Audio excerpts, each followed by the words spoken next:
Görək bu nə deyir? Şəkildə verilmiş alfa müstəvisi üzərində A nöqtəsi götürülüb. Bu alfa torpaqdır. Bura yerdir. Bununla göstərək. Bura yerimizdir. Dairə kimi çəkilib. Alfa müstəvisi üzərindən A nöqtəsi götürülmüşdür. Sonra perpendikulyarlar qaldırılıb. Deyir BD 12'dir. BD buradır. Sonra CD 5'dir. Buradır. BS mailini soruşur. Ne kadar olar sizdə? 3 Yani perpendiküler 5, 12, teoremi. 13 mü yazmalıyıq? Hayır. Burada ne var? Burada 3 perpendikulyarlık teoremi var. 3 perpendikulyarlık teoremini anlamaq biraz hem bəsitdir, hem de birinci dəfədən biraz qəliz gəlir. Qayda nədir?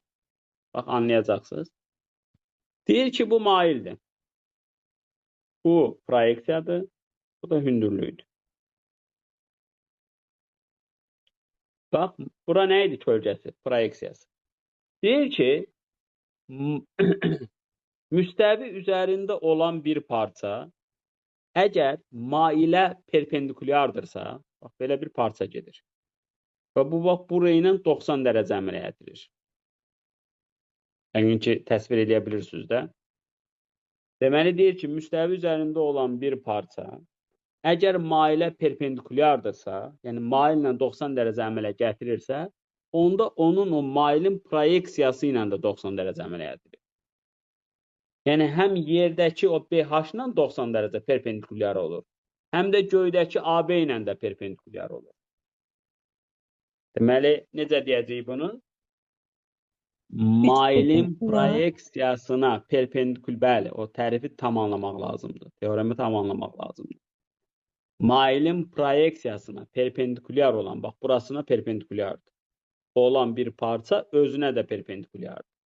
Yəni göydəkinə perpendikulyarsa, yerdəkinə də perpendikulyardır. Belə anlar. Və bu yuxarıdan gələn nədir? Maildir. İndi bax, burada da həmin qayda var. Diqqətli olun. Bax, bu AC var, AC. AC nədir bizdə? Proyeksiya. Bəs bu CD buradan gedir. Bu nədir? Hər hansı bir parça. Bu parça AC-yə perpendikulyar verib. Bura baxın. Bura neçə dərəcə verib? 90. Deməli, müstəvi üzərindəki olan parça mailin proyeksiyasına perpendikulyar oldu. Onda bu göydəkinə, yəni mailədə nə olacaq? Perpendikulyar. Deməli, bu üçbucağın hipotenuz 12 olacaq. Yoxsa 5, 12, 13 axtarmayın. İndi bura bir x desə, x-in kvadratı plus 5-in kvadratı olacaq nə? 12-nin kvadratı. Bu da nə qədər eləyəcək ki? 7 vur 17. Bu da 119 mu eləyir? Anladıq? O şəklin 3 perpendikulyar teoremini anlamaq lazımdır.